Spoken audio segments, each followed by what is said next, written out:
بسم اللہ الرحمن الرحیم۔ شروع اللہ کے نام سے جو بڑا مہربان نہایت رحم والا ہے۔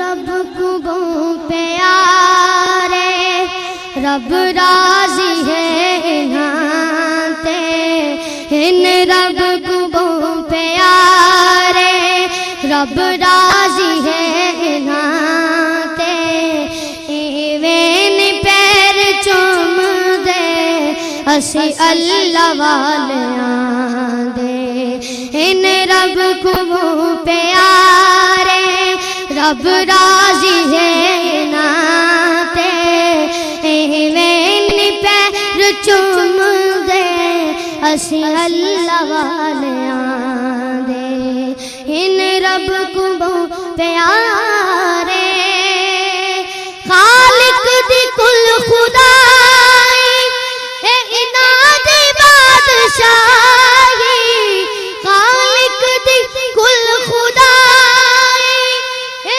اناد بادشاہی، جو چاو دے نہ کر دے اے دین دے سپاہی، جو چاو دے نہ کر دے۔ ونشهد أن سيدنا ومولانا محمدا عبده ورسوله الذي أرسله الله بالحق بشيرا ونذيرا وداعيا إلى الله بإذنه وسراجا منيرا، أشهد أنه صلى الله تعالى عليه وسلم بلغ الرسالة ونصح الأمة وكشف الأمة وجرى الظلمة وجاهد في سبيل الله وعبد ربه حتى أتاه اليقين. اللهم صل على سيدنا محمد وعلى آل سيدنا محمد وبارك وسلم. أما بعد فأعوذ بالله من الشيطان الرجيم. بسم الله الرحمن الرحيم. إن الله وملائكته يصلون على النبي يا أيها الذين آمنوا صلوا عليه وسلموا تسليما. اللهم صل وسلم على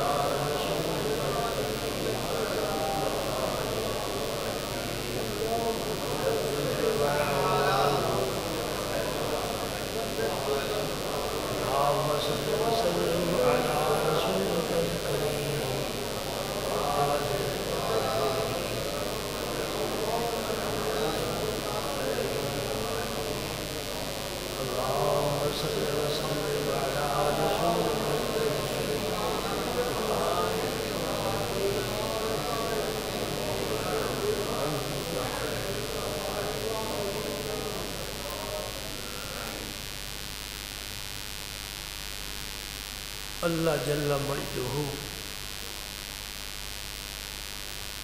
قرآن پاک میں ارشاد فرماتے ہیں، سورہ بقرہ ہے، پہلا پارہ ہے، اس کا پہلا پاؤ ہے۔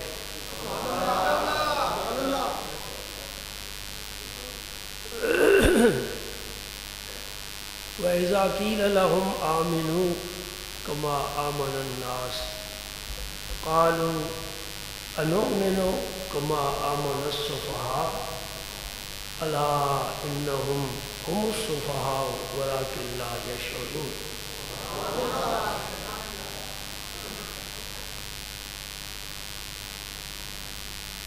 یہاں تک تو تقریباً ہر بچے بڑے نے قرآن پاک پڑھا ہوتا ہے، پھر ہی مسجد مدرسہ چھوڑتا ہے۔ یہ بالکل ابتدائی آیت ہے۔ معنی اس کا کیا ہے؟ کس کے حق میں یہ آیت نازل ہوئی اور کس پاک طبقے کا اس آیت میں ذکر بھی ہے، اور اس میں پھر اللہ تعالیٰ کے غضب اور اس کے قہر اور اس کے جلال کا بھی ذکر ہے۔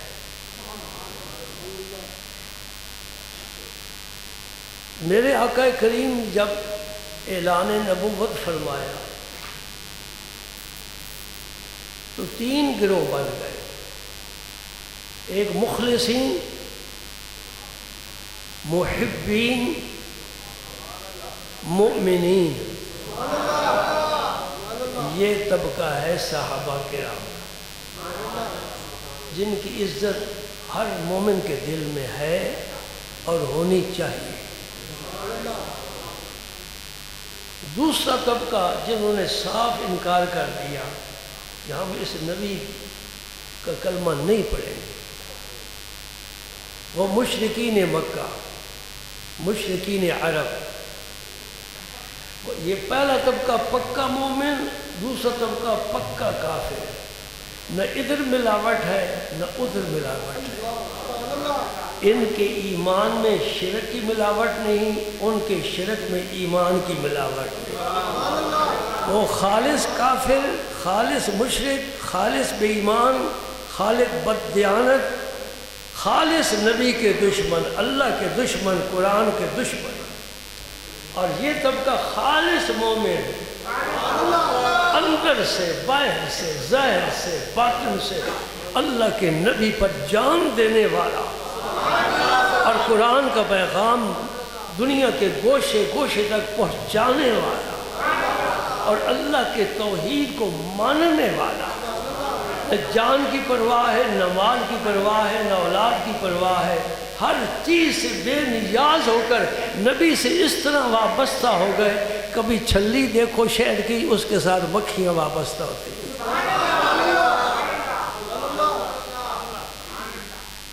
کیا مثال میں نے دی ہے؟ اس چھلی میں مٹھاس ہے،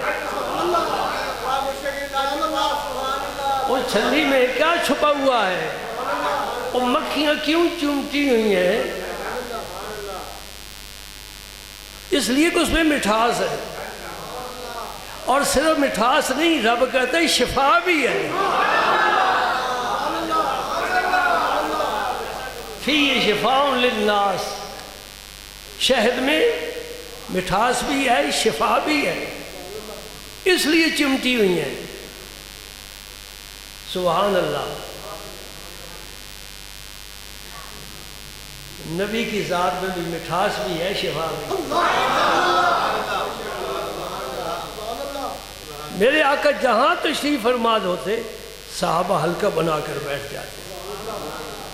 مسجد نبی شریف میں آپ اپنے کاشان اقدس سے باہر تشریف لاتے، مسجد شریف کی جس جگہ آپ کی مخصوص نشست نہیں تھی، جہاں بیٹھ جاتے صحابہ حلقہ بنا کے بیٹھتے، حلقہ۔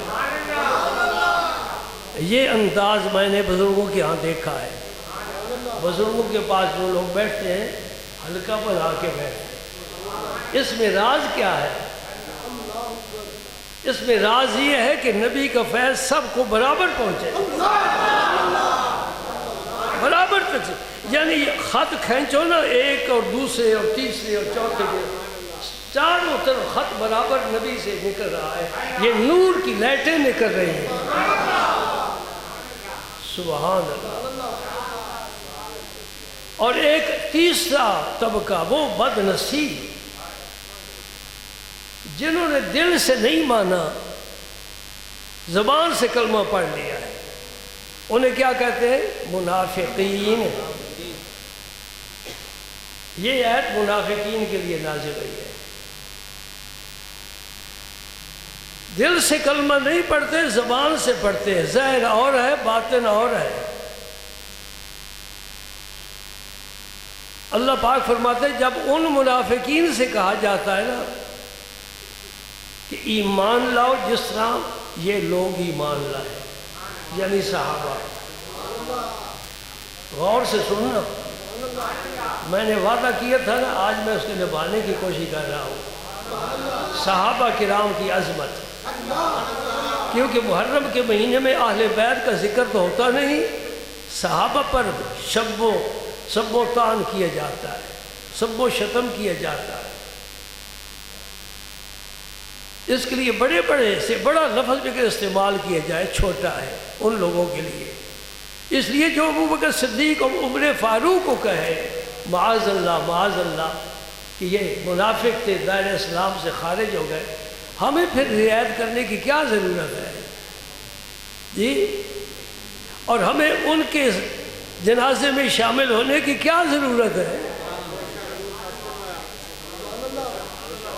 جنازہ تو مومن کا پڑھا جاتا ہے، ایماندار کا جنازہ پڑھا جاتا ہے، کافر کا جنازہ تو نہیں پڑھا جاتا، منافق کا نہیں پڑھا جاتا۔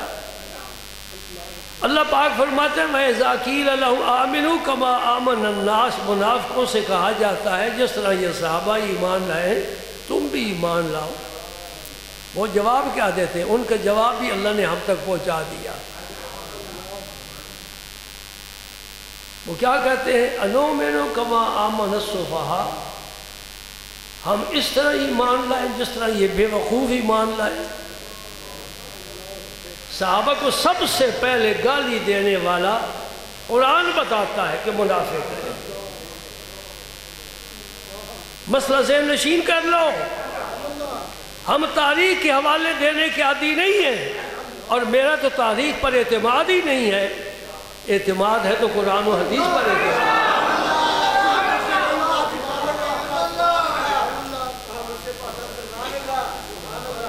میں آپ سے پوچھتا ہوں، اگر کسی کے دسترخوان پر دیسی مرغ کی بریانی رکھی جائے، ٹرے رکھا جائے، خوشبو بھی آ رہی ہو، اوپر چاندی کے ورق بھی لگے ہوئے ہوں، اور اس کے ساتھ کل پرسوں کی پکی ہوئی چنے کی دال بھی رکھی جائے، عقل والا کدھر ہاتھ بڑھائے گا؟ وہ بڑا بے ذوق ہے جو اس نعمت کو چھوڑ کر اس کی طرف بڑھتا ہے جس میں بیماری ہے۔ میری بات سمجھ رہے ہیں؟ میں کیا مثال دے رہا ہوں؟ قرآن و حدیث کو چھوڑ کر تاریخ کی طرح رجوع کرنا بالکل اسی طرح بے ذوقی کی بات ہے۔ اللہ کی بات آخری ہے، رسول کی بات آخری بات ہے، اس لیے کہ قرآن جبریل لایا اور نبی پاک پر اتارا، نبی پاک کے دماغ پر نہیں، نبی پاک کے جسم پر نہیں، نبی پاک کے قلب اطہر پر، اور ساری کائنات سے میرا نبی افضل، اور میرے نبی کے وجود میں ان کا قلب انور اطہر۔ تو قرآن اس مقام پر آیا جو ساری کائنات کا خلاصہ ہے، اور پھر وہ قرآن میرے نبی کے سینے پاک سے آپ کی زبان پاک پر دہن مبارک سے نکلا، زبان پاک سے نکلا، وہ زبان پاک جو کن کی کنجی ہے اس سے نکلا، اس سے یہ پانی نکلتا ہے نا جسے ہم لعاب دہن کہتے ہیں۔ حضرت انس کے گھر میں کنواں تھا، یہ حدیث بھی سن لو، حضرت انس حضور کے خادم تھے، خادم پیارے ہوتے ہیں، انہوں نے کہ یا رسول اللہ گھر میں کنواں ہے، پانی ہم باہر سے بھر کر لاتے ہیں، کیا وجہ ہے؟ جی کھاری ہے، میٹھا نہیں۔ فرمایا چلو۔ سلطان العارفین سلطان باؤسا فرماتے ہیں جڑے کوڑے کھو ہون جتنی مرضی کھنڈ پاؤ میٹھا نہیں ہو سکتا۔ بالکل صحیح فرمایا ہے، لیکن اللہ کے فیصلے، اللہ کے رسول کے فیصلے کچھ مختلف ہوتے ہیں۔ یہ حدیث سے ثابت ہے، میرے آقا حضرت انس کے گھر تشریف لے گئے، اس کنویں کے کنارے کھڑے ہو کر حضور نے کچھ پڑھا نہیں، کچھ دم نہیں کیا، لعاب دہن ڈالا، کنواں پانی سے نکلا،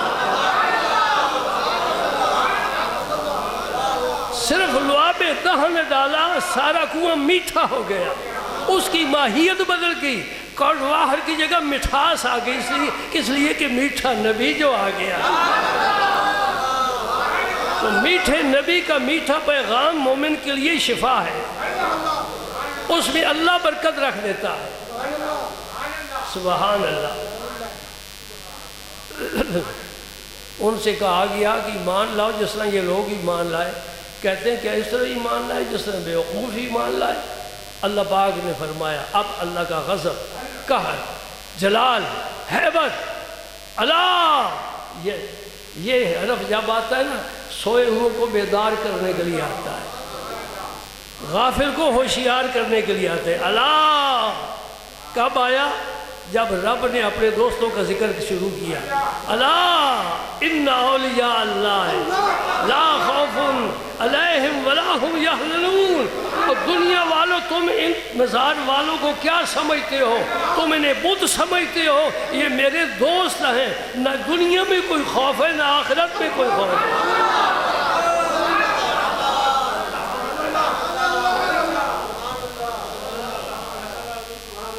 آج کل کچھ مولوی کہہ رہے ہیں وہ بارڈر سے پار کھڑے کی پوجا کرتے ہیں، یہ پڑے کی پوجا کرتے ہیں۔ سبحان اللہ، کلمہ پڑھا نا ماشاءاللہ، اس کی بھی بے ادبی کی ہے۔ نہ پڑھتے تو کیا فرق پڑتا تھا، مولوی نہ پڑھتے تو کیا پڑتا تھا۔ پھر سلطان باؤ یاد آتے، علم پڑھے ادب نہ سیکھیا، کی لینا اس علم پڑھ کے؟ ادب نہیں ہے، علم کس کام کا؟ یا اللہ وہ اس علم سے بچانا جو بے ادب بنائے، اس علم سے بچانا جو نفع نہ دے۔ اے اللہ وہ علم عطا فرمانا جو نافع ہو، وہ علم عطا فرمانا تیرے دوستوں کا جو ادب سکھائے۔ میں تو بے ادب کو انسان ہی نہیں سمجھ رہا، عالم سمجھنا تو دور کی بات ہے، انسان ہی نہیں سمجھتا۔ وہ کھڑے کی پوجا کرتے ہیں، یہ پڑے کی پوجا کرتے ہیں۔ یہ پڑا بت ہے، یہ اللہ کا ولی ہے۔ جو پڑا ہے نا یہ اللہ کا ولی ہے، وہ ہاتھوں سے بنا ہوا بت ہے، یہ رب کا محبوب ہے۔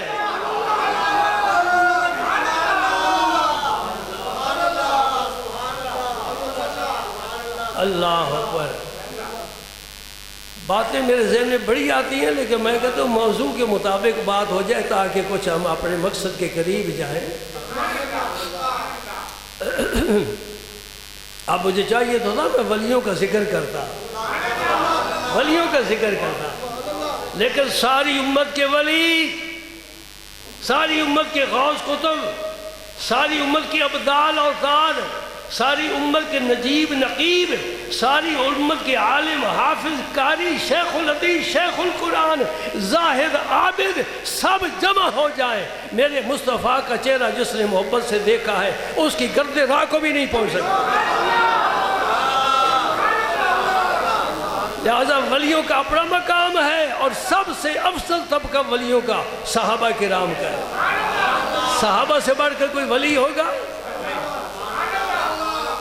لیکن صحابیت کا ایسا رنگ چڑھا کہ ولایت اس کے تخت الشعاع آ گئی، اس کے ماتحت ہو گئی، اور صحابیت غالب آ گئی۔ اور یہ بھی تمہیں بتا دوں، ہر نبی بھی ولی ہوتا ہے، بلکہ نبی کو نبوت بعد میں ملتی ہے، ولایت پہلے ملتی ہے۔ جی اب میں اور آگے بڑھ گیا نا، صحابہ سے بھی انبیاء تک۔ اب میں ایک قدم اور آگے بڑھنا چاہتا ہوں اللہ کی طرف۔ اللہ بھی ولی ہے۔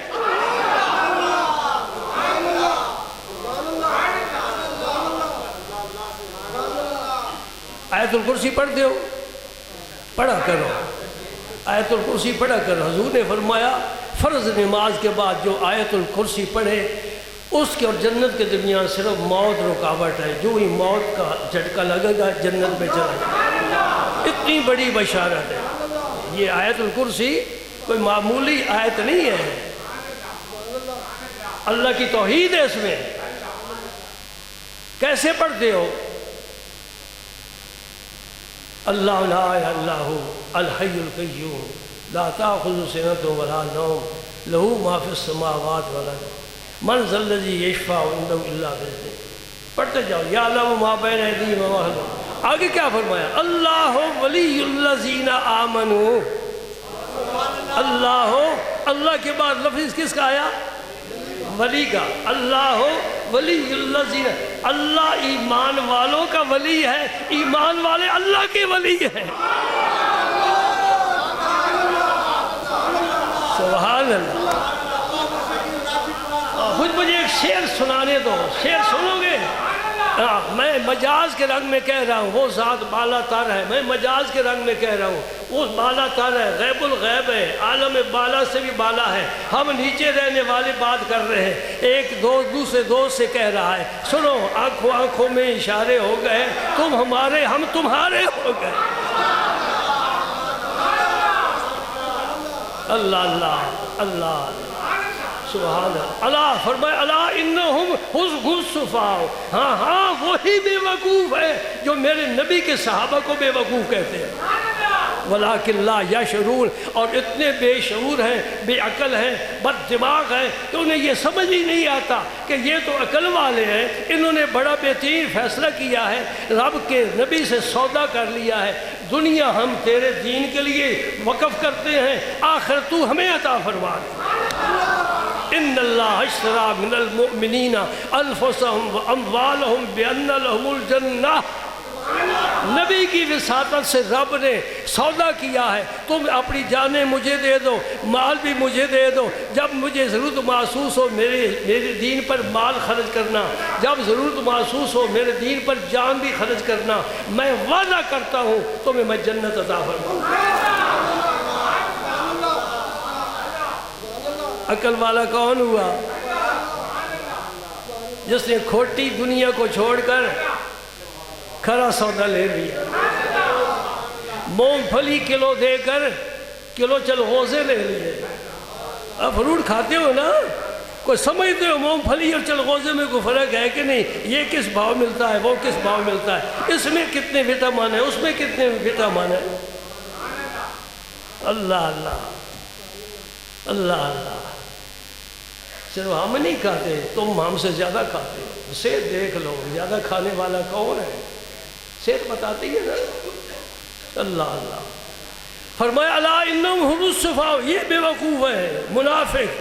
میرے نبی کے صحابہ بڑے عقل مند ہیں، بڑے عقل مند ہیں، عقل کی سب پختہ کاری تیرے دیوانے میں، بظاہر دیوانہ لگتا ہے، اندر سے بڑا سیانہ ہے۔ اللہ اللہ۔ اب میں ایک مسئلہ بتانا چاہتا ہوں، ابھی قرآن پاک میں تو ماشاءاللہ اتنی آیات صحابہ کی، حدیث پاک کی باری نہیں آ رہی۔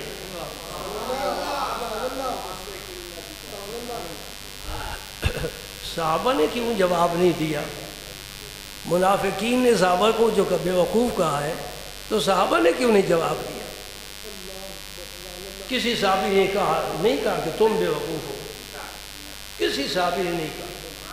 ان کی تعلیم، ان کی تربیت اللہ کا نبی دینے والا ہے، اس لیے جواب نہیں دیا کہ ہمارا جواب دنیا کی فضاؤں میں پھیل کر ختم ہو جائے گا، ہم انتظار کرتے ہیں رب جواب دے، قیامت تک رہے۔ دیکھا نا، صدیاں گزر گئیں، ابھی صدیاں گزریں گی، قیامت تک قرآن پڑھا جائے گا، اور قرآن پڑھنے والے منافقین کو بے وقوف کہتے رہیں گے، اس لیے کہ اللہ نے کہہ دیا۔ مسئلہ دوسرا سمجھو، یہ رب نے جو نظام بنایا ہے نا، اس میں ایک کو آواز کو صدائے بازگشت کہتے ہیں۔ کسی گنبد میں آپ اگر آواز لگائیں نا، تو گنبد سے ٹکرا کر وہ آواز پھر آپ کی طرف آتی ہے، وہی آواز تمہاری، اس کو صدائے بازگشت کہتے ہیں، یعنی ایسی آواز جو لوٹ کر آئی۔ رب نے اس آیت میں یہ سمجھا دیا کہ میں اپنے اللہ نبی پاک کے صحابہ کو میں اتنا پیارا رکھتا ہوں، اتنا پیارا سمجھتا ہوں، کیونکہ میرے دین کے خادم ہیں نا، دین کے خادم ہیں۔ میں اللہ کی قسم کھا کر کہتا ہوں، نبی کے صحابہ اگر محنت نہ کرتے، آج تیری اور میری زبان پر یہ کلمہ نہ ہوتا۔ یہ تو ملک بتوں کی پوجا والا ہے، یہاں تو بتوں کی پوجا ہوتی ہے۔ صحابہ کرام کی برکت، جب میں اذانیں سنتا ہوں نا مغرب کے وقت یا عشاء صبح کے وقت، یہ دو وقت ایسے ہیں کہ یک وقت سپیکر کھل جاتے ہیں، مجھے یاد آتا ہے، خیال آتا ہے کہ یہ جو میں سنتا ہوں یہی تو اذانیں نہیں، یہ تو تھوڑی ہیں، اور جو میں نہیں سن رہا وہ زیادہ اذانیں ہیں۔ انڈیا میں ہے، بنگلہ دیش میں ہے، ادھر افغانستان میں ہے، ایران میں ہے، ترکستان میں ہے، شام میں ہے، عراق میں ہے، حجاز میں ہے، پوری دنیا میں اذانیں اپنے اپنے وقت پر گھومتی ہیں۔ ارے بلال تم تو اکیلے اذان کہنے والے تھے، بلال تیرے ساتھ کوئی دوسرا مؤذن نہیں تھا، اور مدینہ پاک کے علاوہ کہیں یہ اذان ہوتی بھی نہیں تھی۔ ابھی مکہ تو فتح ہی نہیں ہوا، ابھی اسلام تو محدود دائرے میں ہے، پھیلے گا۔ یہ اللہ جزائے خیر دے عمر فاروق کو، جن کے زمانے میں 22,000 مربع اسلام پھیلا، اور کتنی مسجدیں بنی، کتنے ممبر بچھے، اور کتنے مؤذن اذانیں کہہ رہے، اور کتنے امام نمازیں پڑھا رہے۔ یہ عمر فاروق کی کرامت ہے، اور اب اذان پوری دنیا میں گھوم رہی ہے۔ اللہ اکبر، اللہ۔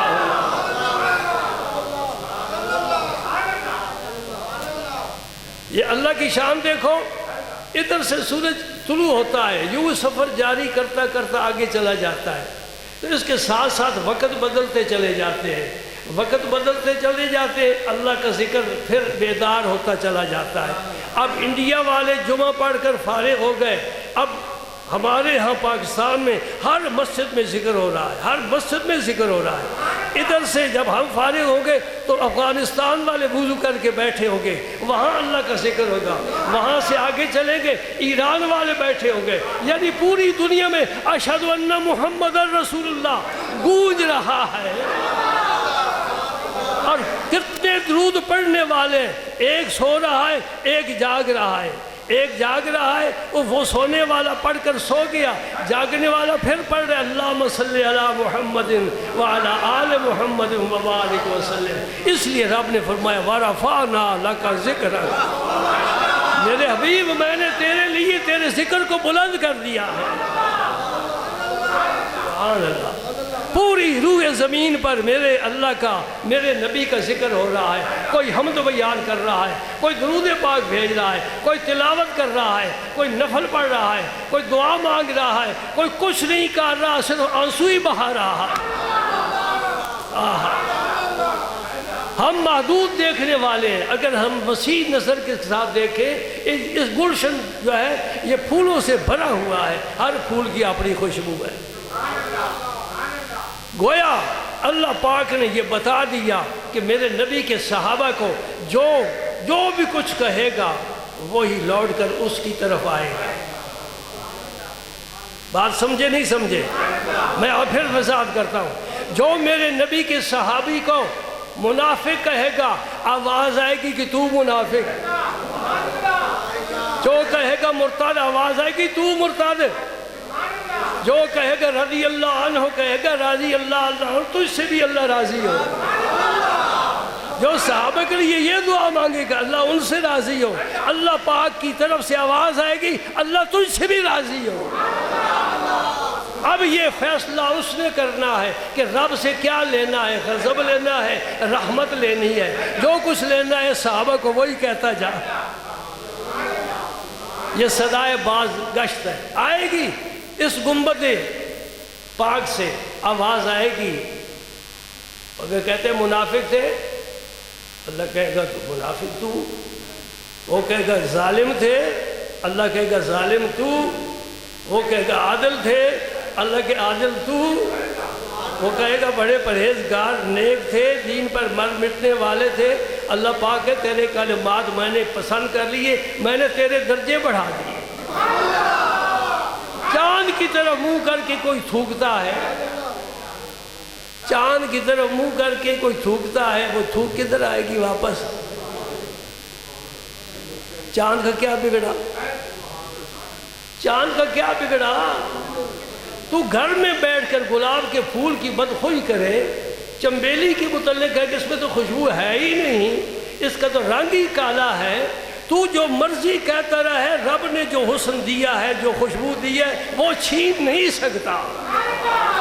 صحابہ اپنی منزلوں کو پا گئے، رب نے انہیں رضی اللہ عنہم ورضوا عنہ کہہ دیا، اب اللہ ناراض نہیں ہوگا، وہ جنت میں سیر کر رہے ہیں، تو یہاں ماتم کر رہا ہے، ذرا دیکھ تیرا مقام کیا ہے، میرے نبی کے صحابہ کا مقام کیا ہے۔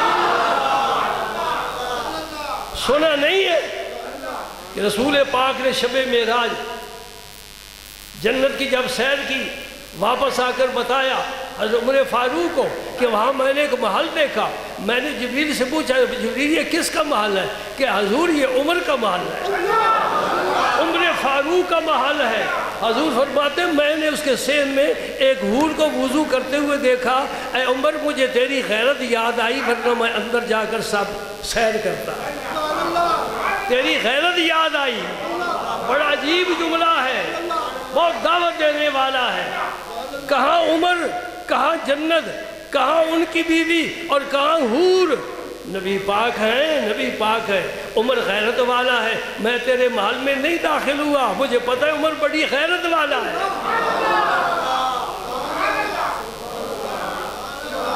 حضرت عمر فاروق کی آنکھوں سے آنسو آ گیا، وہ جو کبھی جھکا نہیں ہے، میرے نبی کے سامنے گھٹنوں کے بل کھڑا ہو جاتا ہے، معافی مانگتا ہے، کبھی آنسو آ جاتے ہیں، روتا ہے، گڑ گڑاتا ہے، واہ میرے نبی تیری عظمت کو سلام سارا جہان کرتا ہے، ہم بھی کرتے ہیں۔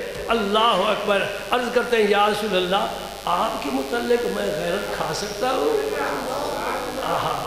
آپ تو معصوم نبی ہیں، لیکن نبی پاک نے ہمیں سبق دے دیا کہ تیرے گھر کا بھی ماحول ایسا ہی ہونا چاہیے، تیری غیرت محلے میں مشہور ہو، ہر تیرا رشتہ دار کہ بڑی غیرت والا ہے، اس کے گھر میں اس کی اجازت کے بغیر نہیں جانا۔ پردے کا اہتمام کرو، پردے کا احترام کرو، اس پردے میں غیرت بھی ہے، اس میں حیا بھی ہے، اس میں عزت بھی ہے۔ یہ قرآن کا فیصلہ ہے کہ تیرے گھر میں غیر محرم نہ آئے، تیرا بھائی بھی تیری بیوی کا غیر محرم ہے،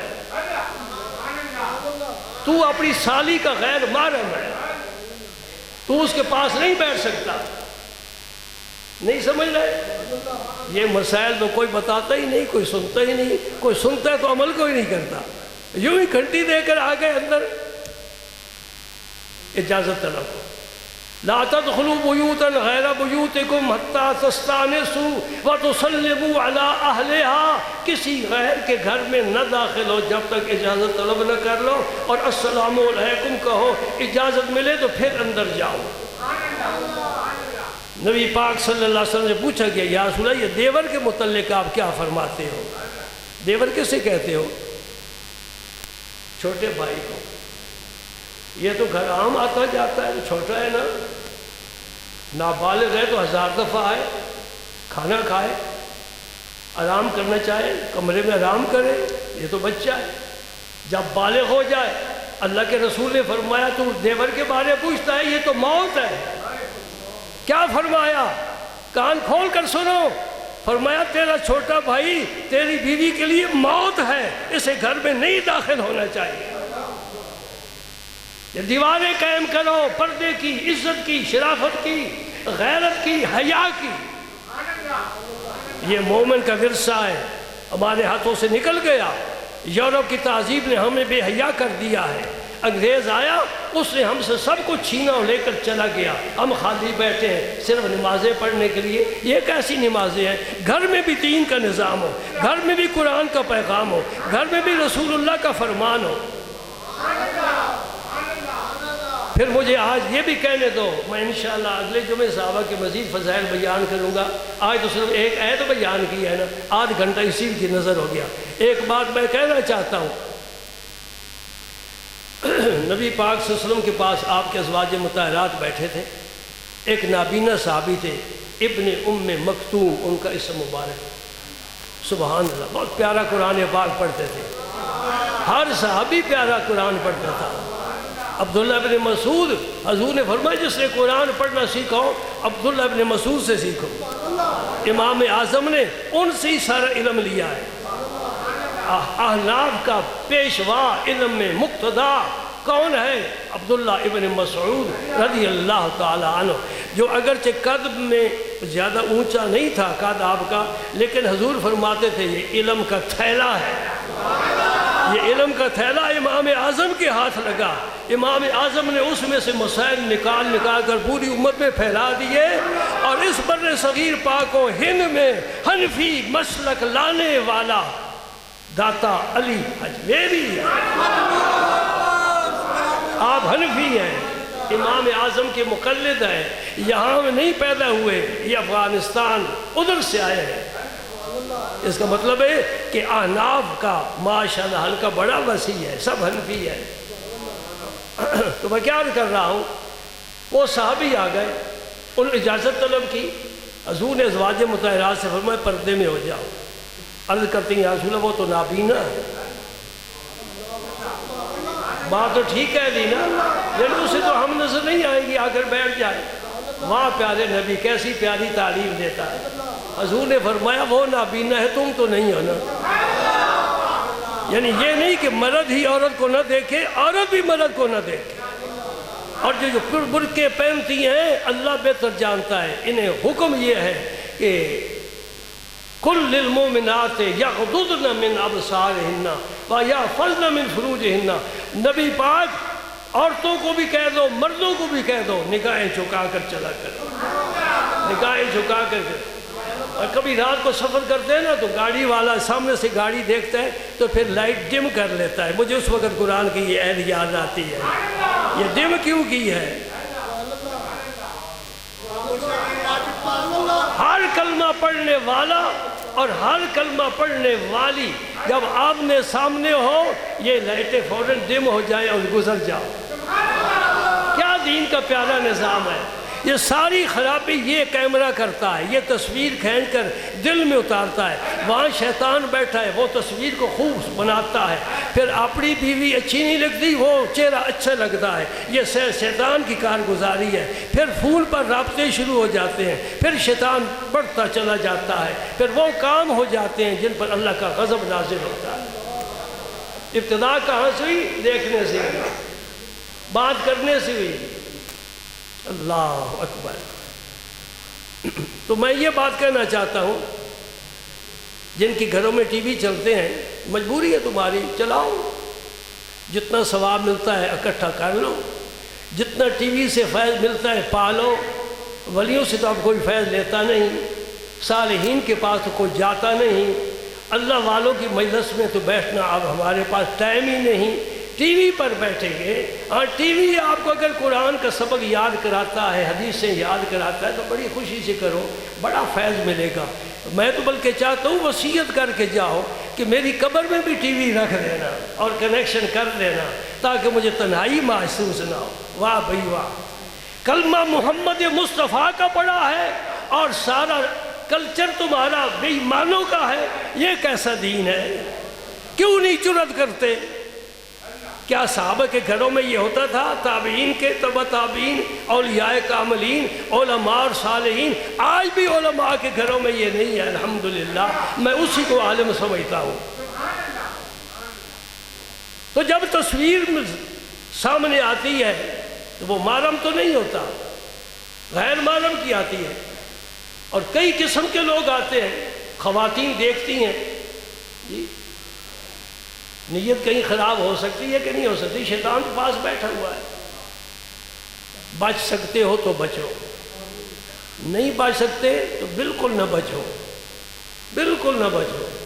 اس لیے کہ اللہ پاک نے ایک دن مقرر فرمایا ہے، اس دن حساب لے گا، ایک ایک بات پوچھے گا، ایک ایک بات۔ میں نے اس کو دیکھا ہے، کتنی دیر دیکھا ہے میرے رب کے علم میں ہے، کس نیت سے دیکھا ہے میرے پاس والے کو نہیں پتا، میرا رب جانتا ہے۔ نہیں سمجھ رہے؟ خاص طور پر جو کاروبار لوگ کرتے ہیں اور ان کے پاس خواتین آتی ہیں، بڑے خطرے میں ہیں وہ، انہیں اپنی نظروں پر، نگاہوں پر پہرے بٹھانے چاہیے، اور انہیں یہ سمجھنا چاہیے کہ میری نظر میں جو کچھ ہے میرا اللہ جانتا ہے، اللہ جانتا ہے۔ کہاں ہے وہ؟ لوگ آج ڈھونڈ رہے رب کو، لوگ ڈھونڈتے ہیں، باتیں ہوتی ہیں، کہاں ہے؟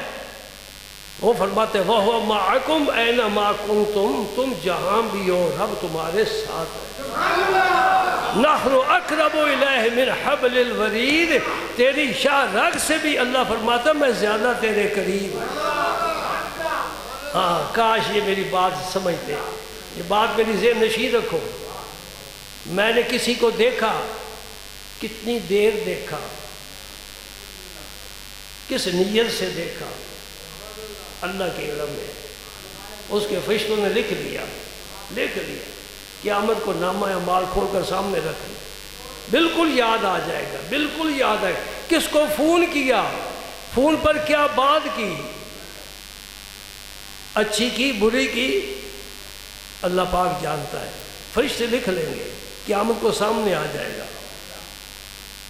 ہاں جی، اللہ اکبر اللہ اکبر۔ تو کیا جب عرض کیا، منافقوں سے جب کہا جاتا ہے کہ تم ایمان لاؤ تو کہتے ہیں کیا اس طرح ایمان لائے جس طرح بیوقوف لوگ ایمان لائے؟ اللہ پاک فرماتے خبردار، ہوشیار، سنو میری بات، یہ منافق ہی بیوقوف ہے، یہ منافق ہی انہم هم السفہاء ولکن لا یشعرون، انہیں شعور نہیں ہے۔ پھر میں دہرائے دیتا ہوں اس بات کو، بڑی عام بات ہے، صحابہ کرام کا طبقہ اللہ تعالیٰ کی جناب میں اتنی عزت پا گیا، اتنے مقبول ہو گئے، اتنے مقبول ہو گئے کہ آج جو بھی شخص ان کے بارے جو کچھ کہے گا اللہ کی طرف سے وہی لوٹ کر اس کی طرف آئے گا۔ جس نے صحابہ کرام کو گالی دی، گالی لوٹ کر اس کی طرف آئے گی۔ جس نے کفر کی بات کی، کفر لوٹ کر اس کی طرف آ گئے۔ جس نے صحابہ کرام کو معاذ اللہ منافق کہا، آواز غیب سے آئے گی بدبخت تو منافق ہے، میرے نبی کا کوئی صحابی منافق ہے؟ منافق نہیں ہے۔ ایک اور آیت بھی توجہ کے قابل ہے، یا ایھا النبی جاہد الکفار والمنافقین واغلظ علیہم، اے نبی اٹھو، کفار سے جہاد کرو اور منافقین سے بھی جہاد کرو اور ان پر سختی کرو۔ یہ حکم ہے نہیں قرآن میں؟ کہ قرآن کی ہر بات پر میرا نبی عمل کرتا تھا کہ نہیں کرتا؟ کفار کے ساتھ جہاد کیا، اور جو اپنی مجلس میں منافق ساری زندگی رہے ان کے خلاف حضور نے جہاد کیوں نہیں کیا؟ ابو بکر اور عمر کے خلاف جہاد کیوں نہیں کیا؟ بولو، رب نے جو نبی کو حکم دیا ہے کہ کفار سے بھی جہاد کر، منافقین سے بھی جہاد کر۔ یہ منافق صبح و شام ساتھ رہتے تھے، نمازیں پیچھے پڑھتے تھے، جہاد میں ساتھ جاتے تھے، نبی نے ان کے ساتھ جہاد کیوں نہیں کیا؟ پتہ چلا تو منافق ہے، نبی کے صحابہ پکے مخلص مومن ہیں۔ آگے سمجھ میں بات، قرآن گواہی دے رہا ہے۔ اچھا آخری بات، بس رخصت، امام جعفر صادق سے کسی نے پوچھا، یہ ان کے 12 اماموں میں سے ہے، ان کے نہیں ہمارے بھی امام ہیں۔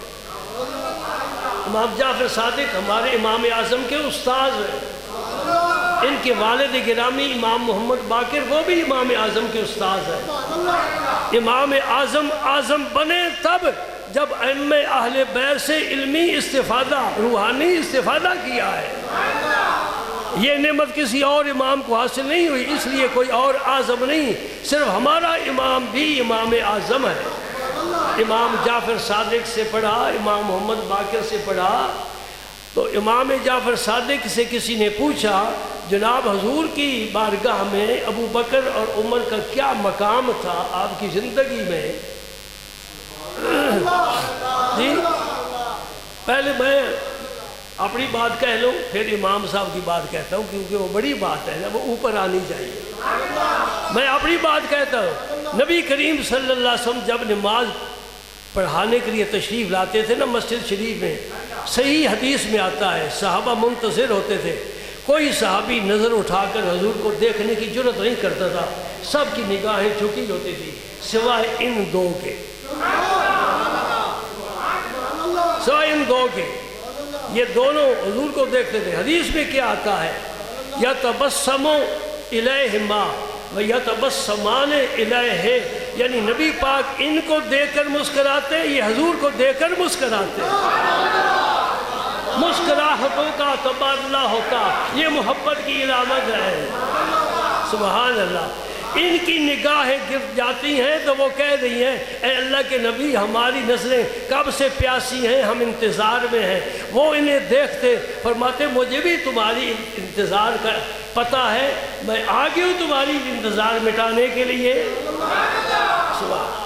یہ پیمانے ہیں آنکھوں کے، یہ آنکھوں کے پیمانے، اس کی شکل دیکھو نا پیالے کی طرح ہے، اور شراب پیالے میں ڈال کر تقسیم کی جاتی ہے۔ یہ آنکھوں کے پیالے ہیں، پیالہ جس میں شراب ہوتی ہے وہ ناپاک ہوتی ہے، اور اس میں دیدار کی شراب ڈالی جاتی ہے۔ اور سرکار کے مصلی کے پیچھے یہ دونوں حضرات کھڑے ہوتے، ان کی جگہ مخصوص تھی، اور ساتھ حضرت بلال کی، اس لیے کہ انہوں نے اقامت کہنی ہے۔ ان تین کی جگہ مخصوص تھی، باقی صحابہ جہاں بھی انہیں جگہ مل جائے نماز میں شامل ہو جائے۔ یہ اتنے قریب تھے، آئی نہیں سمجھ؟ اور وہ حدیث بھی میں بیان کروں تو بڑے مزے کی بات ہے۔ ایک دن آپ کا شان اقدس سے باہر تشریف لائے، حضور نے ایک ہاتھ ابو بکر صدیق کا پکڑا ہوا ہے اور دوسرے ہاتھ میں عمر فاروق کا ہاتھ ہے، یوں حضور تشریف فرمائے۔ صحابہ سامنے بیٹھے تھے، فرمایا ہاکذا نبعث یوم القیامہ، میرے صحابہ اسی طرح ہم قیامت کے دن بھی قبروں سے اٹھ کر جائیں گے۔ میرے ادھر ابو بکر ہوگا، ادھر عمر ہوگا۔ ارے پھول سے اس کی خوشبو جدا نہیں کی جا سکتی، یاران نبی کو نبی سے جدا نہیں کیا جا سکتا۔ بات ذہن میں رکھ لو۔ سورج سے روشنی کیسے الگ کرو گے؟ اچھا اب سنو امام کی بات۔ امام جعفر صادق سے سوال کرنے والے نے سوال کیا کہ ابو بکر صدیق اور عمر فاروق رضی اللہ عنہما کا حضور کی جناب میں کیا مقام تھا؟ امام جعفر صادق نے کوئی لمبی چوڑی تقریر نہیں فرمائی، فرمایا مدینے پاک جا کر دیکھ لے، جو آج مقام ہے زندگی میں بھی یہی مقام ہے، آج مقام ہے زندگی میں بھی یہی مقام تھا۔ سب صحابہ ان کا نشانہ ہے، اور خاص طور پر یہ دو صحابہ سب سے زیادہ عمر فاروق پر ان کے اعتراضات ہیں۔ میں اتنی بات کہوں گا کہ عمر کے بارے کیا کہتے ہو، اس ظالموں عمر کے بارے کیا کہتے ہو؟